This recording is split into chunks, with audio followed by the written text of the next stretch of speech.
We oftentimes see callus on the bottom of the foot, and callus is a representative sign of increased pressure and friction during walking. When we look at the entire bottom of the foot, what we really identify is that there is a callus just very localized underneath the second metatarsal bone. This region is considered the ball of the foot, and specifically we have the first, second, third, fourth, and the fifth metatarsal. The second metatarsal bone tends to be the longest metatarsal bone and exerts a significant amount of pressure during heel lift, during walking.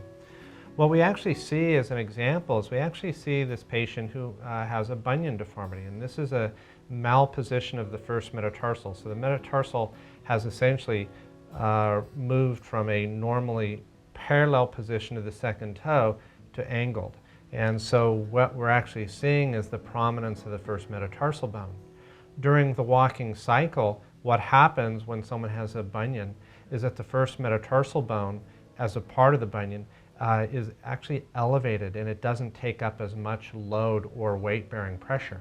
So what very commonly happens is that load and energy is then transferred to the second metatarsal bone. And the second metatarsal bone, based on its architectural position in the foot, is a very stable metatarsal bone. There's not much movement or flexibility of the metatarsal. The first metatarsal, however, has a tremendous amount of motion.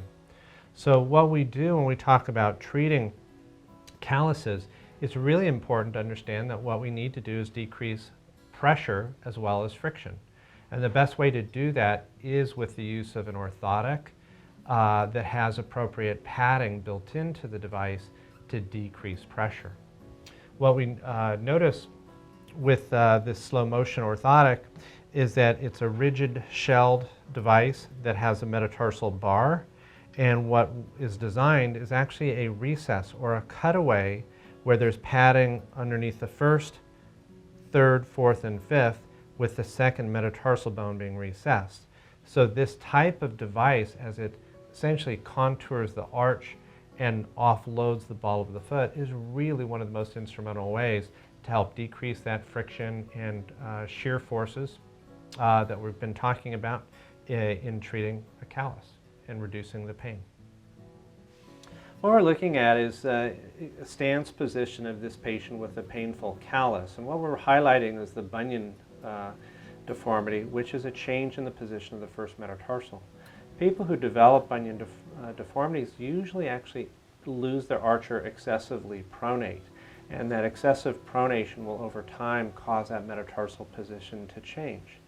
What that will in fact do is increase the load through the second metatarsal bone, and the load and the friction cause a callus to develop, which can become very painful.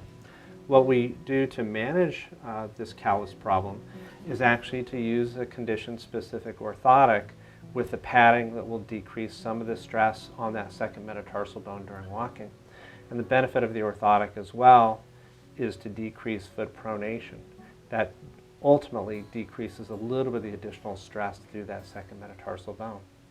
During walking, what we're really noticing is that the foot is excessively pronating, and what that means is that the heel bone is turning out and the arch is collapsing.